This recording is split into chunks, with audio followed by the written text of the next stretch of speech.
বাংলাদেশ ও মালয়েশিয়ার মধ্যে জনশক্তি রপ্তানি, পর্যটন ও সংস্কৃতি খাতে একটি চুক্তি, একটি প্রোটোকল ও 2টি সমঝোতা স্মারক স্বাক্ষরিত হয়েছে। গতকাল মালয়েশিয়ার পুত্রজায়ায় দুদেশের প্রধানমন্ত্রীর উপস্থিতিতে এসব চুক্তি ও সমঝোতা স্মারক স্বাক্ষরিত হয়। এর মধ্যে রয়েছে ভিসা শর্তাবলীর আংশিক বিলোপন, পর্যটন খাতে সহযোগিতা, শ্রমিকদের কর্মসংস্থান সম্পর্কিত 2012 সালের প্রোটোকল সংশোধন ও ঐতিহ্য খাতে সমঝোতা স্মারক। প্রধানমন্ত্রী শেখ হাসিনা মালয়েশিয়ার সরকারি সফরের দ্বিতীয় দিনে অত্যন্ত ব্যস্ত সময় অতিবাহিত করেন। প্রধানমন্ত্রী মালয়েশিয়ার পুত্রজায়ায় পারদানা স্কয়ারে আসলে রাষ্ট্রীয় অনুষ্ঠান আয়োজক কমিটির সভাপতি ওসমান মাহমুদ তাকে অভ্যর্থনা জানান। মালয়েশিয়ার প্রধানমন্ত্রী মোহাম্মদ নজিব তুন আব্দুল রাজাকের সাথে প্রধানমন্ত্রী শেখ হাসিনার শুভেচ্ছা বিনিময় করেন।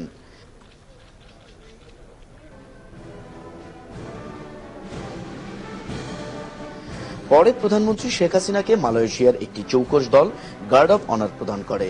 প্রধানমন্ত্রী সশস্ত্র বাহিনীর সালাম গ্রহণ করেন। এ সময় বেজে ওঠে দুদেশের জাতীয় সঙ্গীত।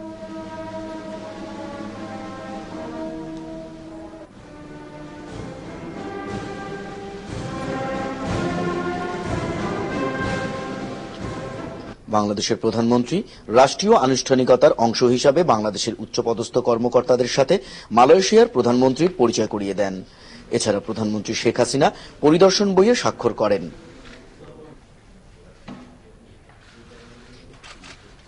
পরে মালয়েশিয়ার প্রধানমন্ত্রীর সাথে অত্যন্ত আন্তরিক পরিবেশে একান্তে বৈঠক করেন বাংলাদেশের প্রধানমন্ত্রী। অত্যন্ত সৌহার্দ্যপূর্ণ পরিবেশে দুদেশের মধ্যে দ্বিপাক্ষিক বৈঠক অনুষ্ঠিত হয়।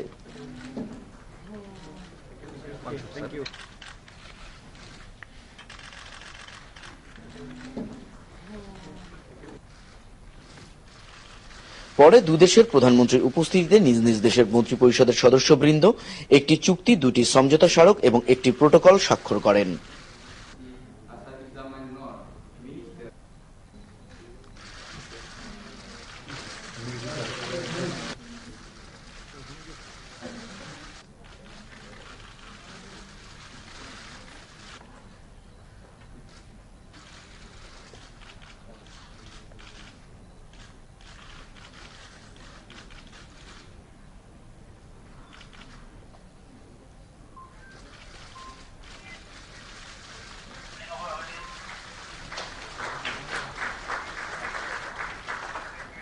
চুক্তি, সমঝোতা এবং প্রোটোকল স্বাক্ষরের মধ্য দিয়ে বাংলাদেশ ও মালয়েশিয়ার মধ্যে এক নবদিগন্তের সূচনা হয়েছে।